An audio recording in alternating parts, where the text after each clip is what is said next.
Salut à tous, j'espère que vous allez bien, c'est la Ligue des Champions. On change, on se met en mode Ligue des Champions, je l'espère en tout cas. Avant match, Benfica-Barça, c'est parti.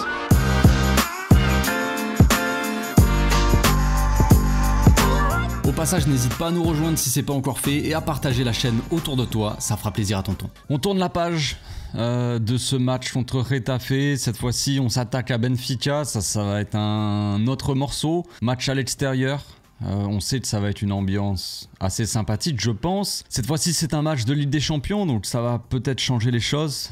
C'est pas le même genre d'affiche, c'est un petit peu le niveau au-dessus en termes d'image, quoi. De match, forcément, c'est pas un simple match de championnat. Même si c'est Benfica, il faut quand même pas sous-estimer l'équipe. C'est vrai, quand on regarde le classement, Benfica se retrouve à la 15e place du classement de Ligue des Champions. Ils ont fait 3 victoires, je crois, 1 nul et 2 défaites. Une belle victoire contre l'Atlético Madrid. Ils avaient déchiré l'Atlético 4-0 quand même. Bon, ça remonte un petit peu à loin, ça remonte à octobre, mais voilà, ils avaient battu aussi Monaco, contre qui on avait eu beaucoup de mal en Ligue des Champions. Donc ça va être quand même une équipe assez compliquée. Même si les derniers résultats, on va dire, en Ligue des Champions, c'est pas forcément la folie, il faudra quand même se méfier de cette équipe de Benfica. Surtout qu'ils pourront compter sur le retour de Di Maria, qui sera de retour de blessure. Il avait été mis de côté un petit peu ce week-end à cause d'une blessure. Là, il va être de retour. On sait que Di Maria, c'est un homme des grands matchs, des grandes affiches, principalement des finales normalement, mais quand même dans les grands matchs, il est souvent présent, le Di Maria. Donc ça va être peut-être le danger numéro 1, même si le Di Maria, il est quand même assez âgé, tu peux pas, il a plus toutes ses jambes comme avant, tu vois, mais quand même ça reste Di Maria. Et lui, même s'il a 36 ans, il peut encore faire des très grands matchs.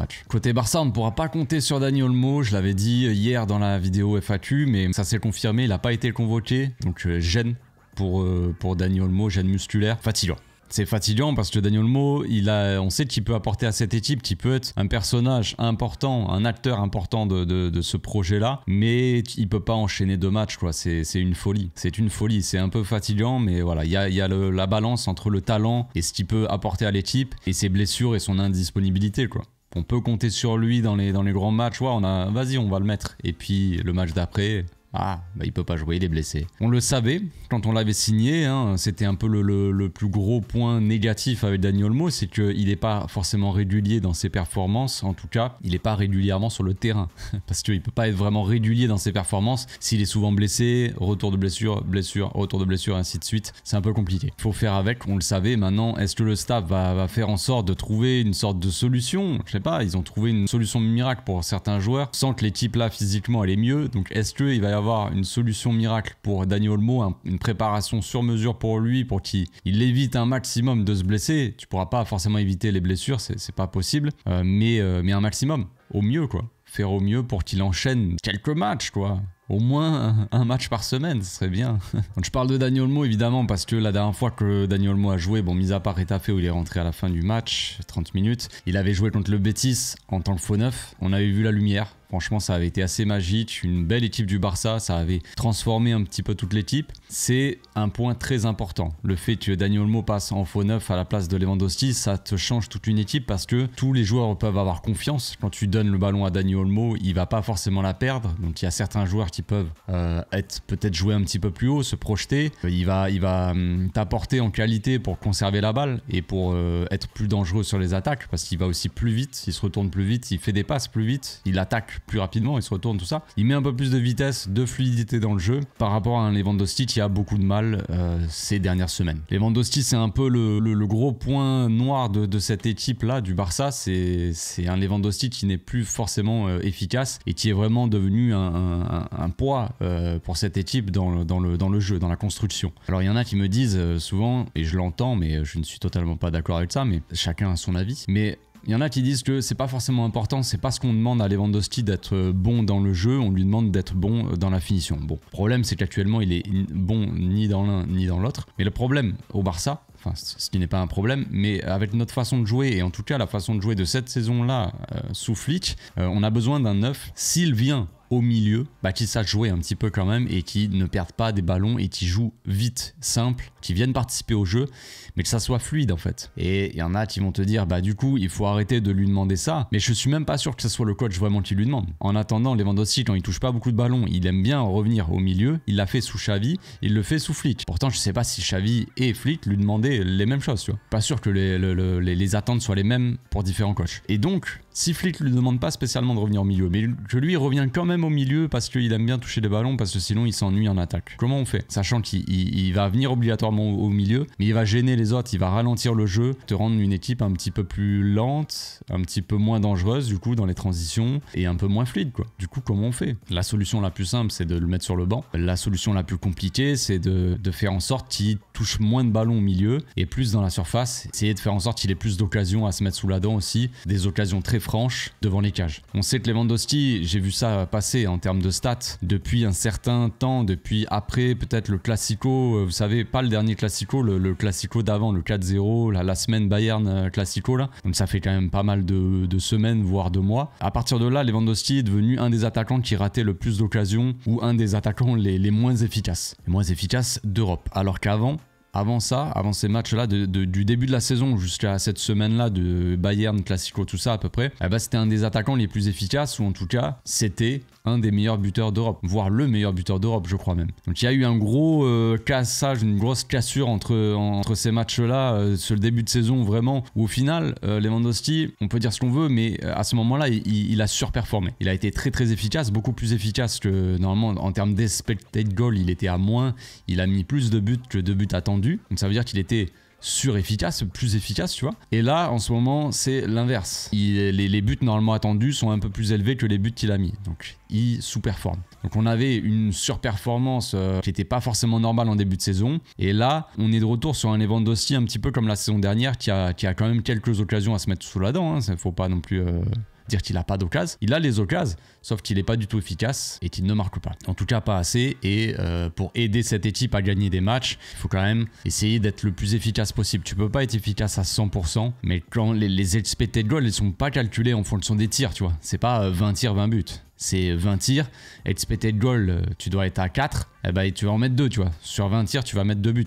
Mais c'est en termes d'occasion dangereuse et vraiment franche, tu vois. Et là, Lewandowski, c'est très compliqué en ce moment, disons. Heureusement, pour contrebalancer ça, on a quand même un très grand Pedri en ce moment qui fait partie des meilleurs milieux de terrain. En termes de statistiques, en plus de ça, c'est un des milieux de terrain qui apporte le plus de danger, que ce soit par la passe, par le dribble. Dans les récupérations, il est très bien classé aussi, en tout cas en Liga, parmi les meilleurs milieux de terrain. Top 3 des récupérations, top 1 en termes de passes dangereuses, de grosses chances, grosses occasions créées. Top 1 en termes de, je crois, dribble, pour un milieu de terrain évidemment. Il est partout, dans tous les tops, il est là quoi. Donc vraiment, la saison de Pedri, elle est monumentale. Il faut s'appuyer dessus au milieu, disons. Ça, c'est logique, c'est notre base. Pedri doit avoir le ballon, tout doit passer par lui pour que ça se passe le mieux possible, disons. Puis en attaque, on espère aussi forcément un grand Lamine Yamal et un grand Rafinha. Rafinha qui a été un petit peu moins efficace là contre Getafe. Il n'a pas forcément réussi son match. Lamine Yamal, il avait bien démarré, mais plus on avançait dans le match, plus c'était un petit peu compliqué. Mais comme je l'ai dit, moi, ce match contre Getafe,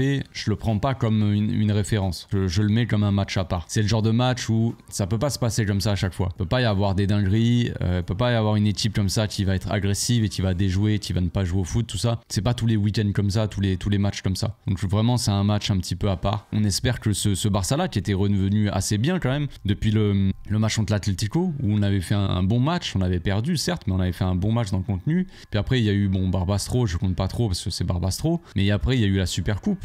À Bilbao, c'était un petit peu mieux. Il y a eu le Classico, où c'était vraiment mieux en termes de contenu. Et puis après, là, le Betis aussi, où ça a vraiment très bien joué. Puis là, voilà, il y a eu ce match-là contre Getafe, quoi. Mais il faut pas rester bloqué, nous, en tant que supporters, sur Getafe et se dire, ça va forcément se passer comme ça. Il faut se rappeler aussi que le Barça était quand même sur une pente, sur une petite montée en puissance, tu vois. Ça se passait un petit peu mieux. On sait qu'en plus, en Ligue des Champions, on est un peu... Enfin, sur les derniers mois, en tout cas, où c'était compliqué en Liga, ça nous empêchait pas, en Ligue des Champions, d'être assez bon.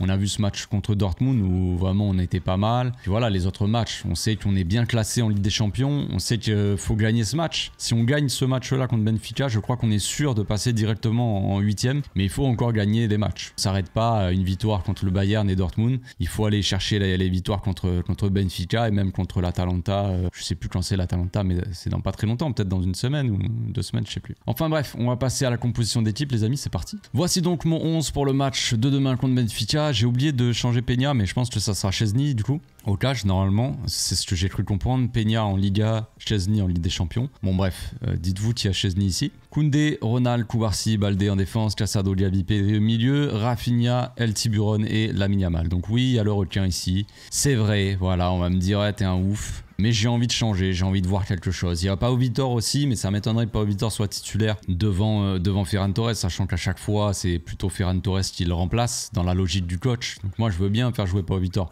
mais il faut qu'il y ait une certaine logique derrière. Je sais déjà que normalement, le requin, il est devant dans la hiérarchie, devant Pau Vitor. Donc c'est comme ça. J'aurais presque tenté un truc. Presque. Je me suis dit pourquoi pas un coup de génie.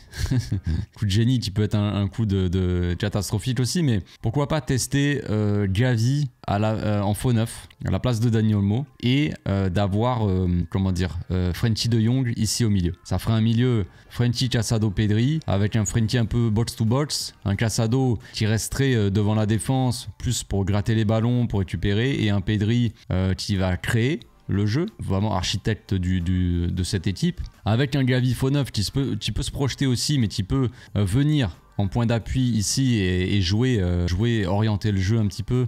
On sait que Gavi, il est plutôt bon dans l'orientation, enfin dans les contrôles orientés, je veux dire. Donc s'il contrôle un petit peu le ballon dos au but, eh ben on sait qu'il va facilement se retourner ou faire des bons contrôles intéressants pour pas ralentir le jeu. Ça c'est quelque chose une des plus grandes qualités de Gavi aussi, même si c'est vrai qu'on parle pas beaucoup de ça, on parle plutôt généralement de son agressivité. Donc pourquoi pas avoir un Gavi ici qui revient un peu comme dans le rôle d'Olmo la dernière fois, avec un Rafinha et un Lamine qui se projettent dans le dos de la défense. J'y crois pas, c'est pour ça que je me suis dit bon, on va partir plus sur un truc classique. Mais si vous me demandez un petit truc un peu original, je vous dirais ça. Gavi en faux neuf et un milieu Casado, Pedri, Frenkie, qui peut être assez complémentaire aussi, je pense. Au niveau de l'animation, ça sera plus ou moins comme d'habitude. Je vois un Ferran Torres très mobile, qui fait beaucoup d'appels aussi dans la profondeur, mais qui vient de temps en temps chercher un peu le ballon et se proposer. Le problème, c'est que le Tiburon, c'est pas le gars le plus précis non plus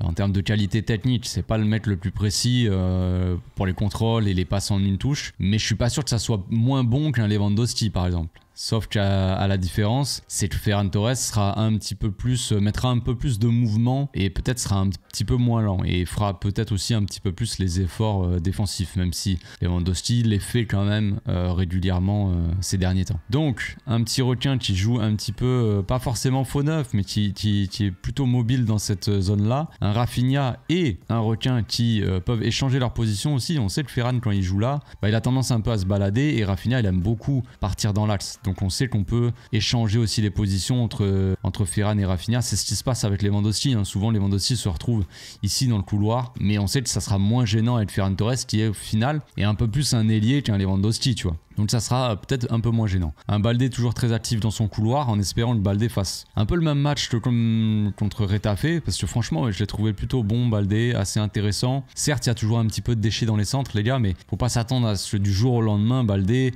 réussisse tous ses centres et soit parfait totalement. Personne n'est parfait, mais je trouve ça encourageant ce qu'il a fait contre Retafe. J'ai bien aimé son match, je l'ai trouvé un peu plus entreprenant en fait. Il a osé un petit peu plus de dribble, il a mis un petit peu plus de personnalité dans son jeu en fait. Il a osé un peu plus de trucs. Alors de temps en temps, moi si j'ai un petit reproche à lui faire, et c'est comme ça depuis le début, mais c'est pas très grave, enfin, il faut qu'il le fasse au bout d'un moment, mais souvent quand il est sur le côté ici et qu'il est pressé, disons que ça c'est un joueur qui le presse et ça c'est un joueur qui le presse, et ben il y a cet axe là de passe pour un milieu de terrain qui vient demander le ballon, et il n'ose pas la faire, et il attend, ça se referme sur lui. comme ça. Et après, il n'y a plus de solution de passe. Donc soit il essaie d'aller vers l'avant, soit il revient vers l'arrière, il fait la passe. C'est ça qui m'énerve un petit peu le plus. Faut qu'il joue un peu plus vite en fait, qu'il se fasse confiance, qu'il tente cette passe de temps en temps dans l'axe comme ça pour les chercher. C'est intéressant. Si le jeu est un peu fermé ici, que lui il est un peu fermé dans son couloir gauche, eh bien on peut changer le jeu, l'orientation du jeu, passer de l'autre côté où il y aura moins de densité de joueurs adverses et il faut trouver le relais comme ça dans l'axe. Et le problème c'est qu'il joue pas assez vite, il ose pas assez. Mais bref, s'il fait un match comme contre Retafe, déjà je serai plutôt satisfait. En termes de défense, je pense qu'on aura les centraux assez hauts, un Casado qui reste un petit peu dans la récupération, un Gavi, un Pedri assez haut sur le terrain, plus avec un 6 vraiment plutôt qu'un double pivot, je pense, même si Pedri peut descendre de temps en temps et aider à la construction, évidemment. On va remettre Rafi ici, Rafi requin. Et Lamine, Lamine comme d'habitude, hein. Un coup sur l'aile qui va provoquer avec un Koundé qui fait les appels ou un Gavi qui prend la profondeur, ou alors Lamine qui rentre dans l'axe et là à ce moment-là Koundé qui fait ses appels dans le couloir, qui libère un petit peu. On sait que ça a fonctionné, Koundé il est très en forme en ce moment, il fait les appels beaucoup, il se propose énormément et il est récompensé contre le Betis. Il a failli mettre un doublé, il a mis un seul but, l'autre était hors jeu. Et contre Retafe, c'est lui qui met le but, il part de son couloir pour aller dans l'axe et passe de Pedri ici de la gauche, il va marquer un but, c'est magnifique. Koundé est très en forme en ce moment et j'espère qu'il continuera sur sa lancée parce qu'on aura besoin évidemment de joueurs comme ça qui font un peu des différences, quoi. Voilà, c'est tout pour la compo, c'est tout pour mon avant-match. Je sais pas ce que vous en pensez. Moi je sais pas, quand je vous parle de ce Gavi en faux neuf avec un Frenkie de Jong au milieu avec Casado Pedri, ça me fait plus envie, tu vois. Et je suis là en train de me dire, j'aurais peut-être pas dû mettre Ferran Torres. Mais d'un côté, je pense que dans la logique, je pense que ce serait plus Ferran Torres qui jouera à ce poste plutôt que Gavi, parce que je sais pas si ça a été testé à l'entraînement. Je pense que c'est plus Olmo qui a joué à ce poste à l'entraînement avant de jouer contre le Betis. On sait que Dani Olmo il a déjà joué à ce poste. Gavi c'est déjà arrivé aussi, mais ça fait longtemps, c'était dans les catégories peut-être jeunes, tout ça. Mais on sait que Gavi, il y a pas si longtemps, il jouait haut aussi. Sous Xavi, il avait joué en faux ailier. Donc pourquoi pas jouer en faux neuf? C'est un poste à mon avis où il pourrait être plutôt à l'aise. C'est un joueur qui a pas peur d'aller au contact. En plus de ça, s'il faut se frotter aux défenseurs, il va pas avoir peur d'y aller. S'il faut jouer dos au but, il sait jouer dos au but en protégeant le ballon, en contrôlant le ballon mais en protégeant la balle, en orientant aussi, en faisant des contrôles orientés intéressants. Il sait jouer pied droit, pied gauche, il n'y a aucun problème avec ça. Donc il peut vite se retourner et lancer en profondeur comme pourrait le faire par exemple un Dani Olmo. Donc je pense que vraiment Gavi, il y a un petit potentiel, il pourrait jouer à ce poste, j'en suis persuadé. Maintenant, est-ce que le coach veut tenter ça? Je sais pas. Est-ce que ça vous plairait? Je ne sais pas non plus, mais moi ça me plaît. Cette idée me plaît en tout cas. Bref, on se retrouve demain, 1 heure avant le match, pour le live d'avant-match ici même sur YouTube. Puis après pour le débrief, comme d'habitude. Je vous souhaite une très bonne fin de journée. À demain. Ciao.